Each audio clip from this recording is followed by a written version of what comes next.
Central Germany, 1933. Hitler's been in power for several months. Here's one of the first movies shot by the SS.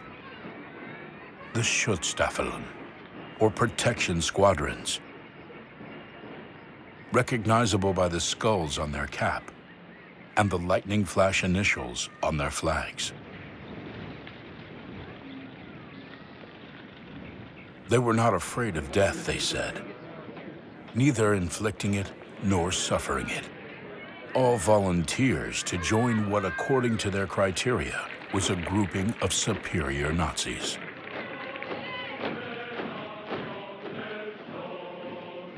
Werner Völkner is a former member of the SS Death's Head Division. He was 9 when Hitler came to power. Kameraden, die Rotfront und Reaktion erschossen. He still knows by heart the Nazi Party's official song, the Horst Wessel Lied. Reihen mit Bum Bum. Yes. Born in Berlin in 1924, this German lives in the south of England, where he married and made a new life for himself. At the end of World War II, he spent several years in Allied prisoner of war camps because he had been in the SS. The Wehrmacht went like this. No, this. And the SS went like this. What fascinated me was the military aspect. Sharp. Standing to attention. When I said good morning, I clicked my heels. I nodded and said, Heil Hitler. It was really great. The outlook on life was, well, get the job done and finish with. This documentary takes us to find SS members who are still alive, to try to understand the incomprehensible. After several months of research, we discovered over 20 SS veterans living in different countries across Europe.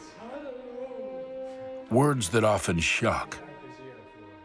Some have broken with Nazism, others not. This man is one of them. Kurt Backhausen, age 92. He lives in central Germany.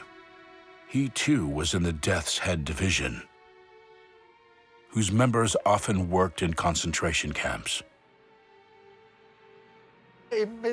What counted for us? First of all, the purity of the person. Who are you? What do you want from life? Secondly, you have a healthy family. You are married. Having children is a gift of God, a guarantee of happiness. After that, there is the people.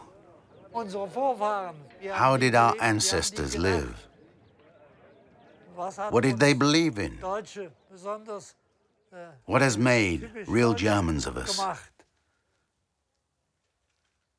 These were our fundamental values.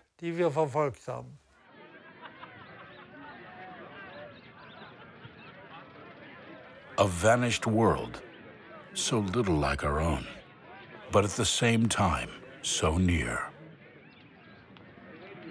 Only 80 years separate us from these young men who embraced fanaticism. To justify themselves, all point to 1918, when Germany lost the First World War. The Versailles Peace Treaty took several border regions away from Germany. The Versailles Treaty was a humiliation for Germany, a supreme humiliation. We, the Germans, had lost and were designated as the only ones responsible, just like in World War II. On top of the perceived humiliation, came the nightmare of 1920s Germany.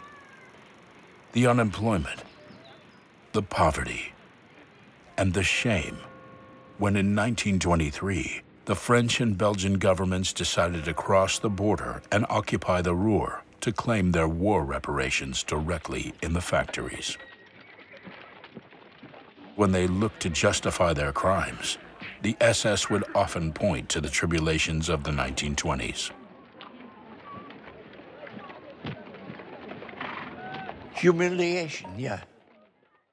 Now, if you're in your own country and somebody comes and does bad things to you, you are humiliated, aren't you?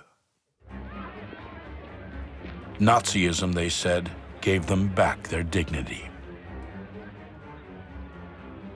They began to form ranks behind an Austrian World War I corporal, Adolf Hitler, a radical nationalist who promised them he would wipe out the shame. We were on our knees. We had been poor and miserable. And then suddenly, we were somebody again. Where this commitment would lead them, the SS didn't know. We were delighted with this change. What they did know was that their first targets would be the communists. Those anti-Germans, as they called them. They'd been fighting them in the streets since the end of the war. They accused them of betraying the nation and overthrowing the emperor with their 1918 revolution, while the German army carried on the fight against the Allies. Why did we have to fight them? Because they wanted to build a workers' state, with workers from every country, including America.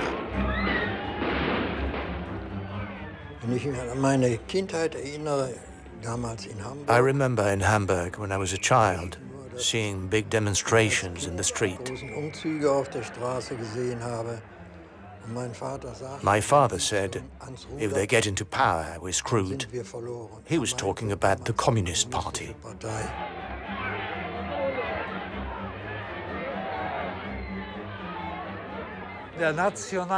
National Socialism was more social than communism, and in political terms was devoted purely to Germany, whereas communism was aimed at the world and was largely run by Jews.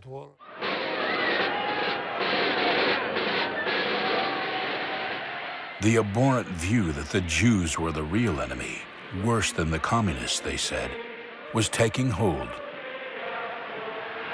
For Hitler, the Jews had profited from the German people's misery.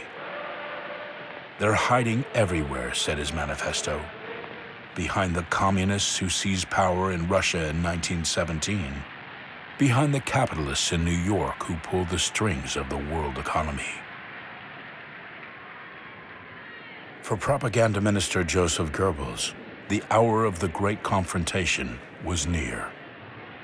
Und wenn die jüdischen Zeitungen heute glauben, auf versteckte Drohungen die nationalsozialistische Bewegung einschüchtern zu können, sie sollen sich hüten. Einmal wird unsere Geduld zu Ende sein und dann wird den Juden das freche Lügenmaul gestopft werden.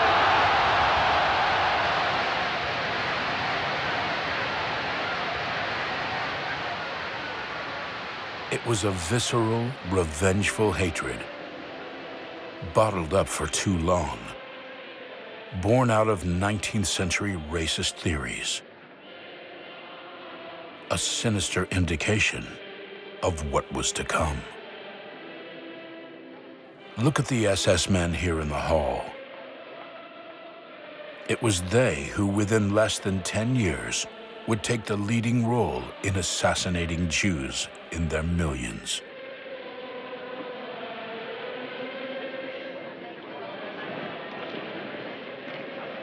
Since their creation in 1925, the SS had been Hitler's bodyguards. They stood out in their dashing black uniforms and could be seen everywhere alongside the party leaders. They wanted to be noticed, to distinguish themselves. I knew it was an elite formation. In other words, they wouldn't take any Tom, Dick, and Harry. I wanted to be part of an elite division.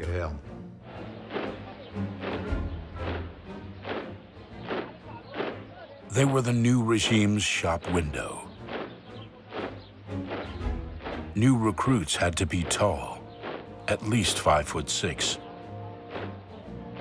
and young, under 23. No Jewish ancestry. They had to provide genealogical details dating back to the 18th century. Strength, prestige, virility. In the Third Reich, if you want a successful career, if you want a successful life, you join the SS.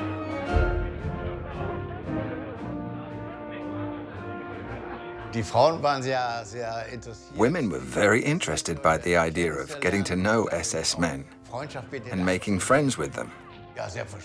They were obviously ideal fellows.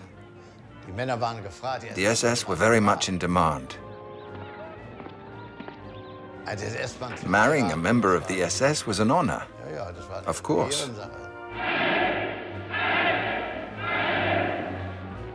They were also known as the Black Order, a name that linked them to the Knights of the Middle Ages, when Germanic soldier monks colonized Eastern Europe. They were filled with grandiose ideas, that they were the new lords of Germany, entrusted with replacing the old aristocratic elite that had always run the country.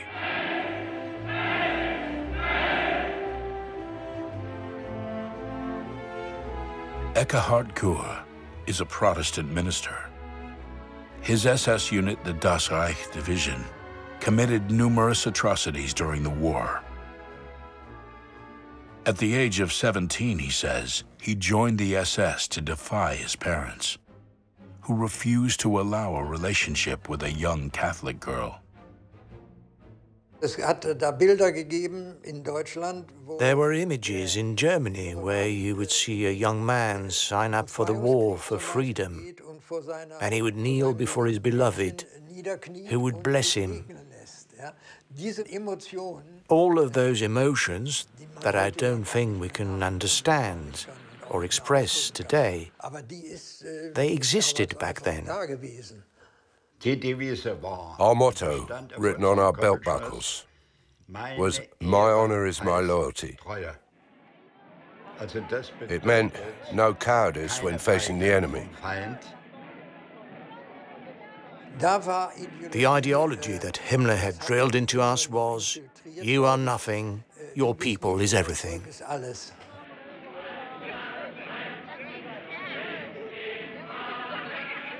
You belong to the nation. The nation is you. You are part of the nation. I wanted to prove that I was ready to risk my life for that ideology.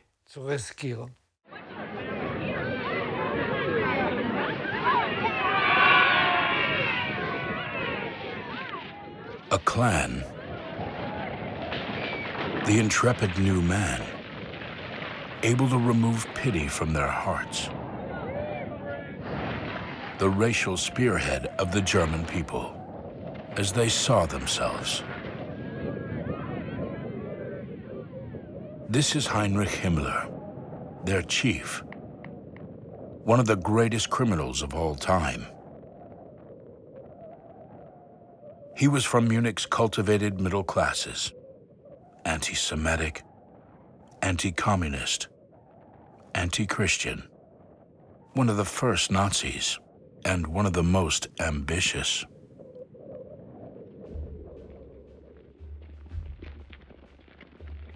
At the age of 23, he took part in the Beer Hall Putsch, when Hitler sought to overthrow the German Republic and set up a fascist regime, as Mussolini had done in Rome the previous year.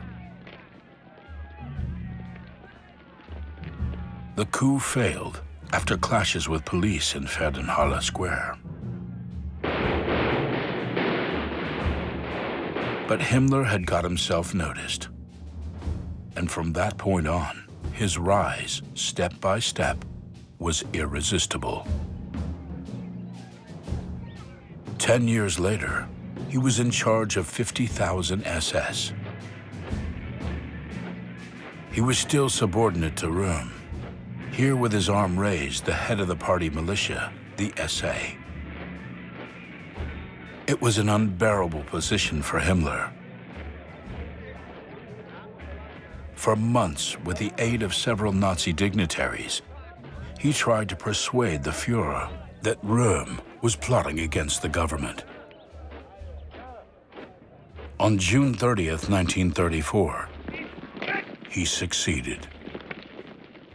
It would be called the Night of the Long Knives. The men in black would massacre their own SA comrades.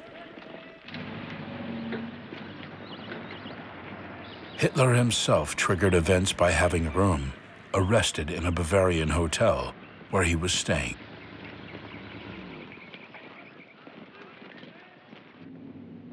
He was transferred to a Munich prison by the SS and liquidated along with members of his staff.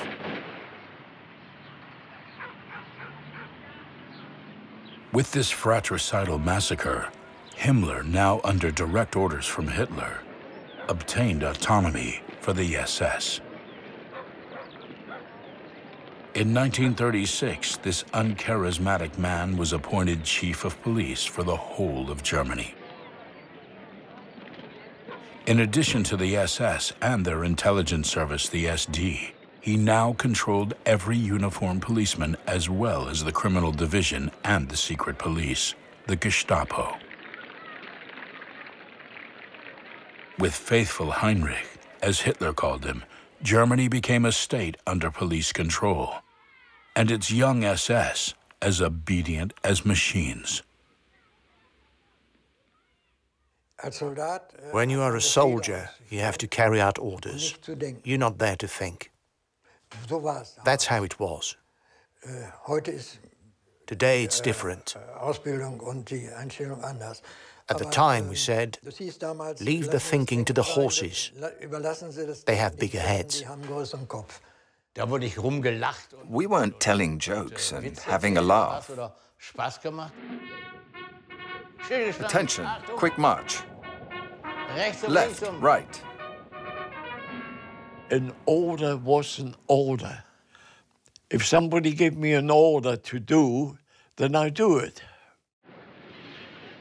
Blood and soil, Himmler's new creed.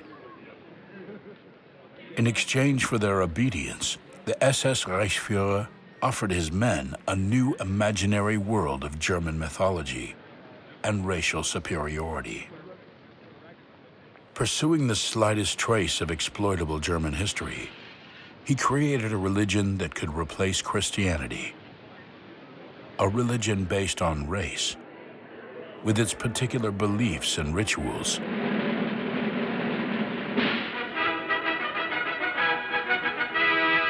Here, a child's baptism with no priest.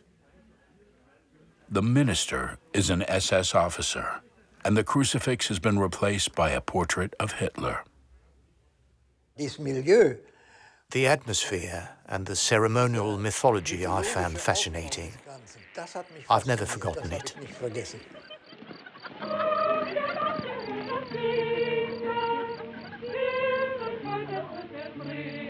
The SS were promised healthy, smiling wives. Before their weddings, the women were sent on courses to Nazi party schools. Jeden Morgen 7 Uhr heißt es aufstehen. Auf dem Nachttisch natürlich sein Bild. The wedding plans had to be approved by the SS Racial Service. In devoting themselves to their husbands and to the procreation of future SS members, these women would be joining an order of knights and becoming Nazi combatants themselves. To rise in the ranks of the SS, a member had to be married by the age of 26, have his first child by 28, then another every 2 years, with at least 4 in all.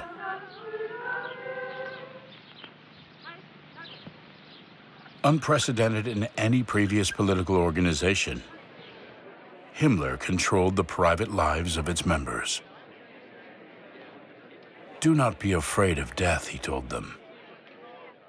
The individual dies, but through his children, his people will grow beyond life.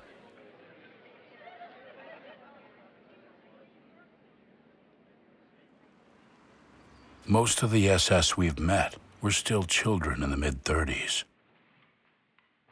Raised in a totalitarian state, they were subjected to Hitler's propaganda. Some of the most extensive brainwashing of the 20th century. This man, Egon Kuhn, a left-wing activist and trade unionist in Hanover, is a former SS man from the Viking Division. His radicalization, now totally repudiated, began at infant school. The Nazis made sweets for children with swastikas on them. I was proud to eat those sweets.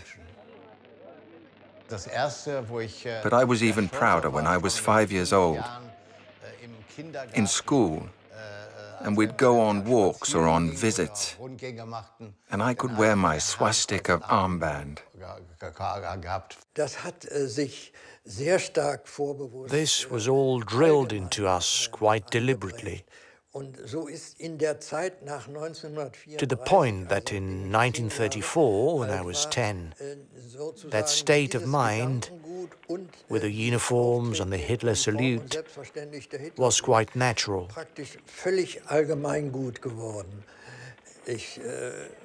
In fact, I didn't know anyone who was opposed to it. Children were being conditioned with insidious fascist ideology and hideously anti-Semitic racism on a daily basis. For Hitler, they were to be regarded as future soldiers of the Reich, with the best of them destined to join the SS. My parents were devastated. I deeply hated Jews. I would never have sat next to a Jew at school. Never. They were quite simply not of our race.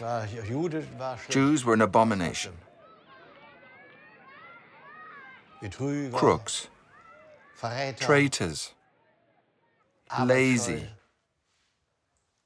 obsessed with money, cutthroats.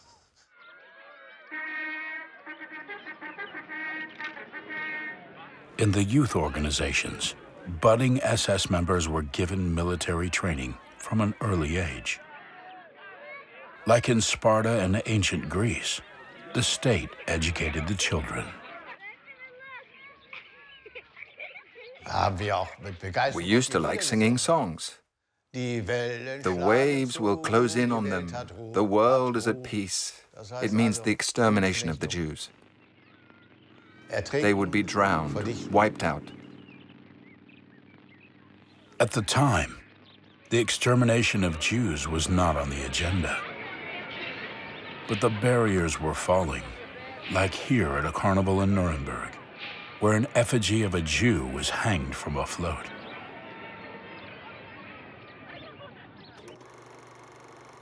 Or in this vile racist propaganda film. Nach dem Kriege ergossen sich die Heuschreckenschwärme der Ostjuden über das deutsche Land. Sie trugen ihren zersetzenden Einfluss in die Kreise des deutschen Handels.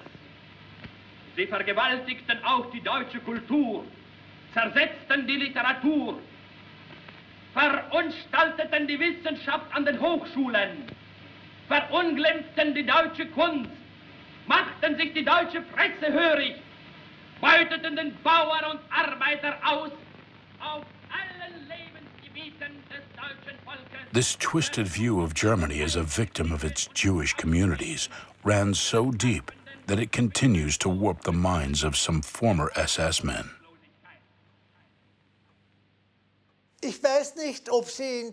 I don't know if you would like it.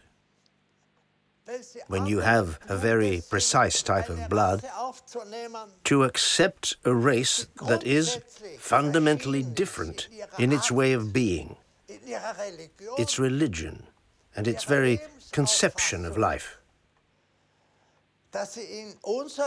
And that they would be as prevalent in society as true-blood Germans who were born here.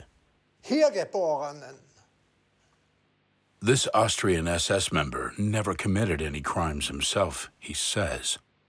But on his shelves, like a shrine to Nazi bloodlust, are his old dagger and a cruel caricature of an East European Jew. They're still our enemies, he says, off camera.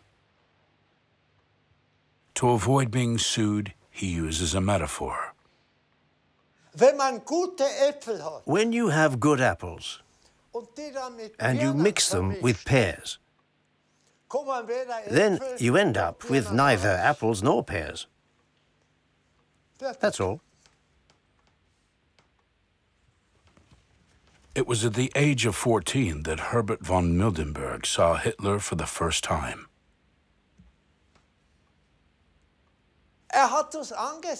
There was something in his eyes when he looked at us, something fascinating. We sang, "We're not going home, we're not going home, before the Führer speaks."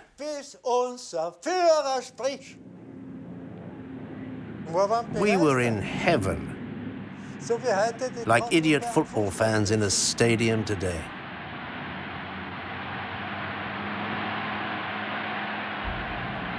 Hitler, the man who would resurrect Germany.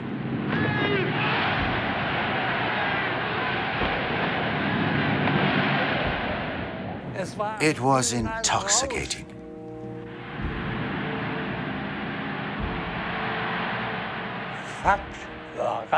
The fact was that 6 million unemployed found work within the space of 5 years. By increasing aid for workers, providing leisure activities previously reserved for the elite, and by funding massive rearmament and major building projects through the confiscation of Jewish assets and massive debt, Hitler bought the approval of the German people. For the SS we met, it was a miracle.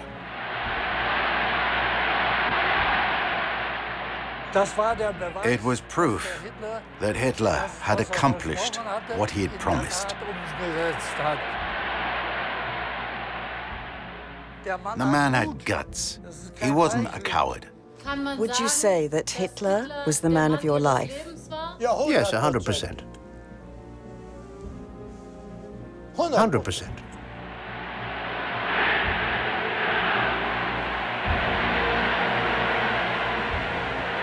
SS fanaticism,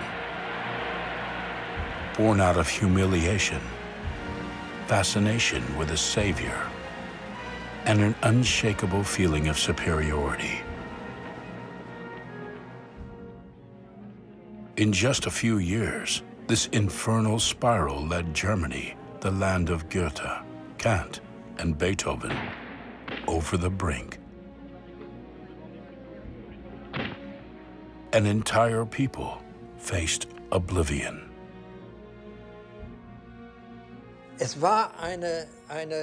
There was a form of ideological blindness.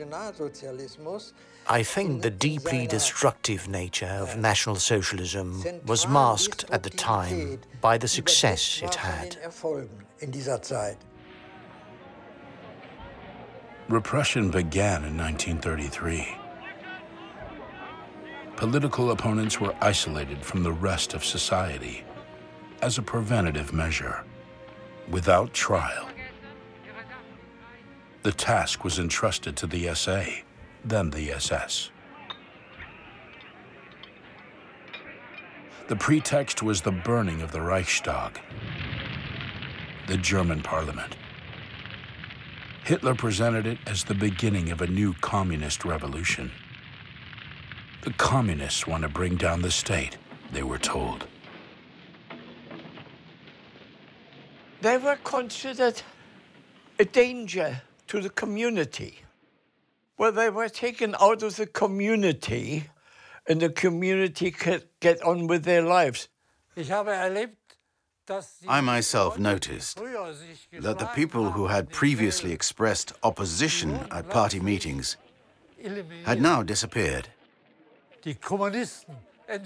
Either the communists joined our movement, or they continued to oppose us and were sent to special camps, which were later called concentration camps. To the extent that there was almost no opposition in Germany. It just wasn't possible anymore. Hertha Botha, from a modest family in northern Germany, is a former member of the SS. At the age of 21, she interrupted her nursing training to look for work. She was offered a job as a woman's prison guard. I had an appointment at the employment agency with a Mr. Burschaffer. He said, "Miss Botha, you're going to be a guard at a concentration camp." I said, "What's a concentration camp?" "It's a camp and you'll be guarding women." "Oh, I can't do that. If you refuse, you'll be sent to the camp yourself." My God, what could I do? So I went. They were not yet death camps, only internment camps. But the SS inflicted on the prisoners a regime of terror. They had to stay outdoors in both summer and winter. Among the ones standing in the cold, did some fall down? Yes, some fell down from blows, or had to stay on their knees. I don't know. So what did you do when you saw such brutality? I turned away. I didn't look. I couldn't watch that. Hertha Botha, who would be sentenced to 10 years in prison after the war, has little to say about the brutality. This photo reconstruction made by prisoners after the liberation shows one of the most common forms of torture at the time. With his hands tied behind his back attached to a rope, a prisoner has to stand on a stool. When he falls from exhaustion, he's suspended by his arms and his shoulders are dislocated.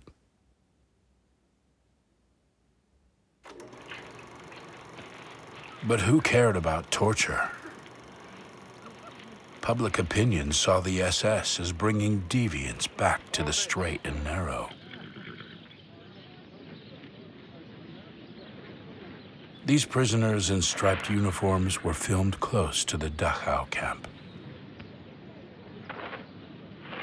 The filmmaker, a baker who supplied the camp staff, owned various objects made by the prisoners, such as these candlesticks, this rocking horse, and these beds. He filmed his friends, including SS camp officers. This is the swimming pool where guards could relax after work.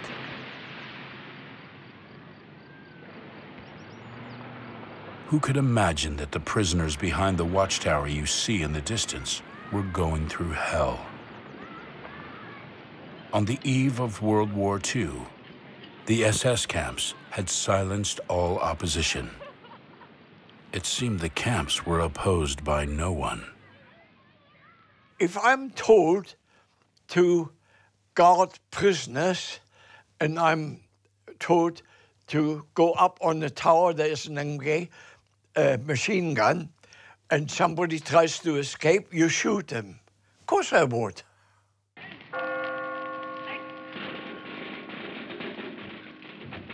November 9th, 1938.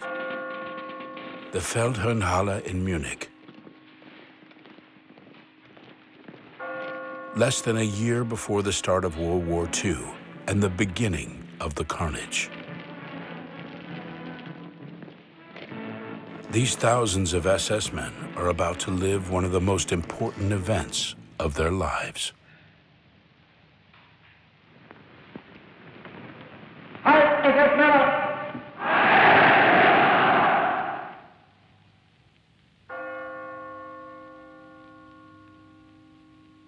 Among them, Eberhard Hedder, a future captain in the Viking division. The square was packed. Stands were filled with spectators on the right and left. The oath ceremony began at midnight. I saw Hitler arrive, very solemn. And then, men of the SS, recite your oath. Ich schwöre dir, Hitler, Treue und Tapferkeit. We pronounce the words with our hearts. Ich gelobe dir, Gehorsam bis in den Tod.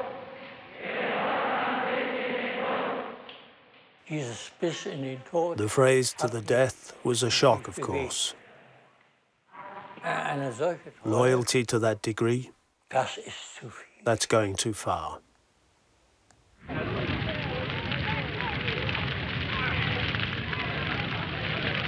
But it was too late. The first large-scale massacre of Jews took place that very night. It would be known as Kristallnacht. Throughout the country, Nazi activists murdered almost 100 Jews, smashed shop windows, and set synagogues on fire.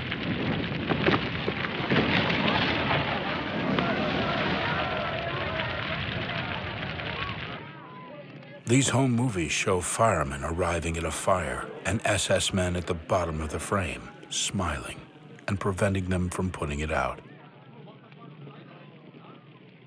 Himmler had given the order to let the synagogues burn without setting fire to the German buildings, as he called them.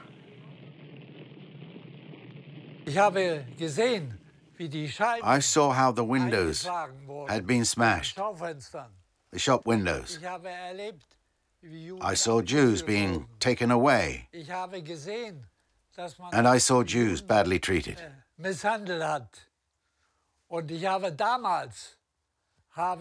At that time, I didn't understand why.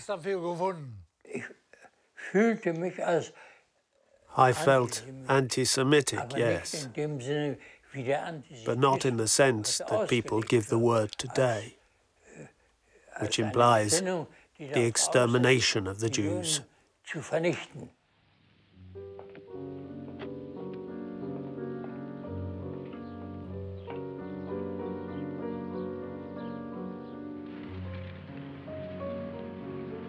By joining the SS, they said they wanted to raise Germany up again, and at the same time help themselves to rise above other people.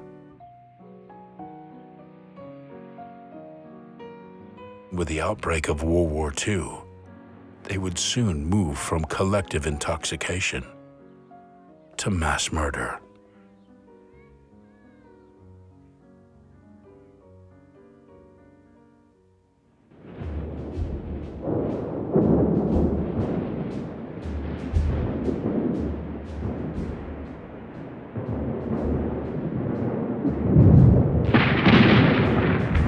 In September 1939, Hitler attacked Poland, starting the Second World War.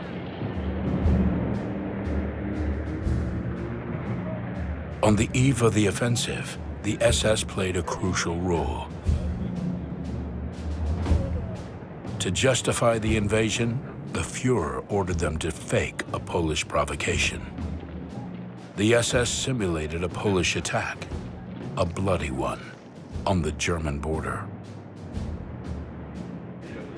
Dirty work the SS had done since the start and would do to the end.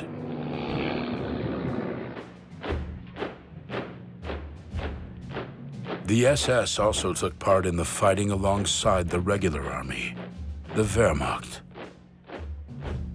If the SS sacrificed itself on the front line, paying with its blood, explained their leaders, it would have the moral right to lead the repression in Germany.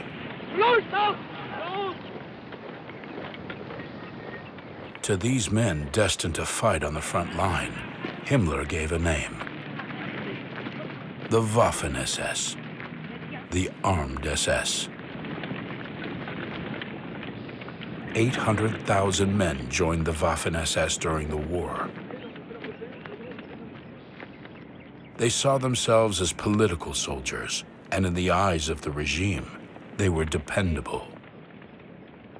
Hitler could count on them in the event of trouble, at home or abroad.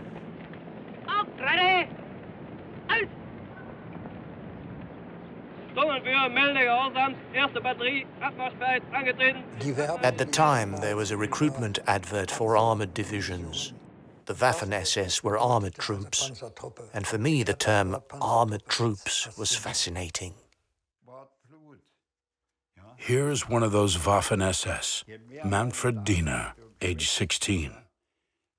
For this baker's son from Thuringia, it was an opportunity for social advancement. With us there was no sir, Lieutenant sir, or yes, Captain sir. The relations between soldiers and officers were completely different. An SS officer couldn't order a soldier to dig a hole. He had to do it himself. And there was also the fact that, at school, the ones who volunteered during their penultimate school year graduated without having to sit their exams. In other Wehrmacht units, you needed your exams to be an officer. The Waffen-SS made an exception. Even if, like me, you only had a basic school certificate, you could become an officer.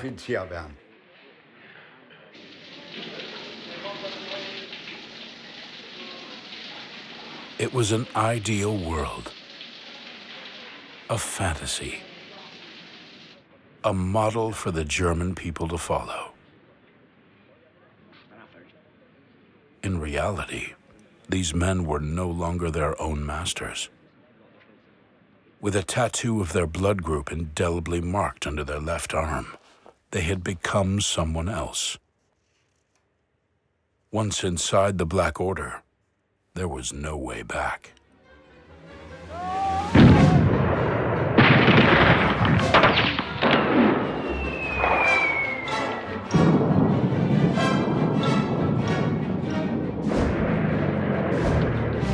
Here they are again.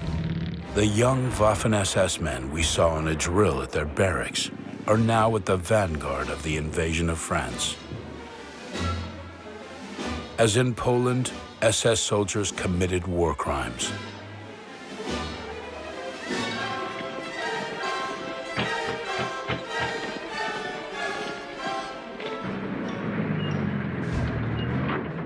A murderous rage to which their leaders would turn a blind eye. Notably this one, SS Chief Sepp Dietrich, one of the killers of the Night of the Long Knives. They knew that for their leaders, only victory mattered.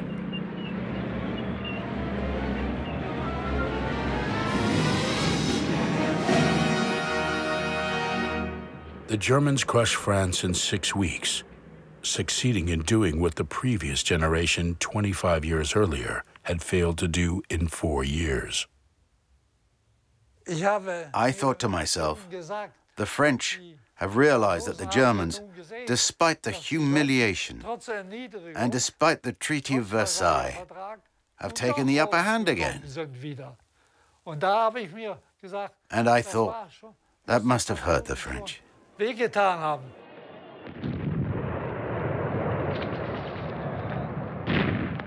It was just one step.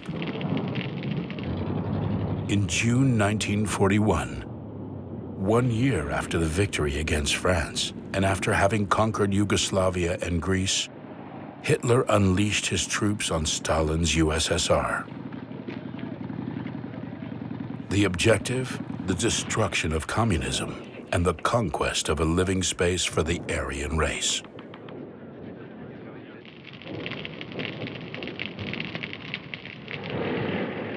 The Nazis waged a war of a different type against the USSR, colored by the indoctrination of the 1930s.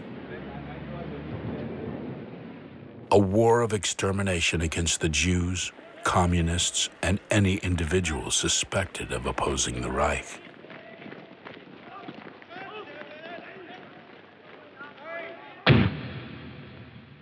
This horrific scene was filmed behind the lines by a German with his own camera. Men of Jewish origin executed and buried in a ditch.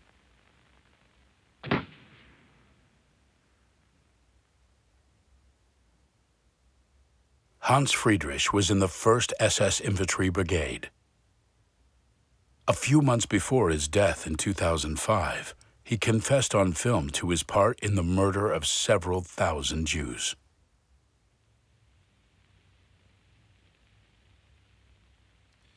They were in such a state of shock, so scared that we could do what we wanted with them. Try to imagine. There's a ditch. On one side, there are people. At opposite, there are soldiers. And that was us. And we shot. The ones who were hit fell in the ditch.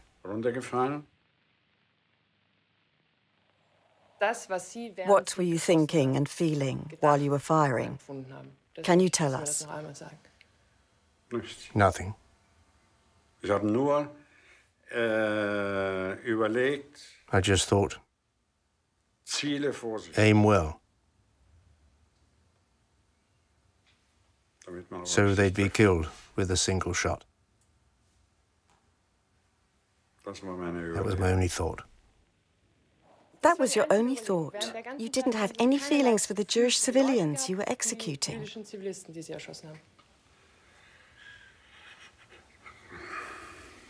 No. And why not? Because my hatred for the Jews was so strong. And I admit it. I was wrong to think that. I admit that.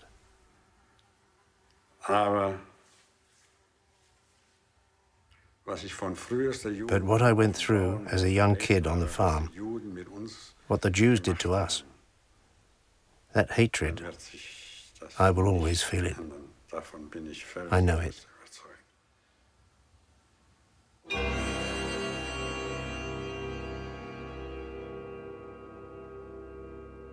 What did the Jews do to him in his childhood? No one knows. It's likely that he himself is not sure. The hardened SS, who took part so enthusiastically, were mad. They wanted to be super Nazis. And this meant exterminating non-stop.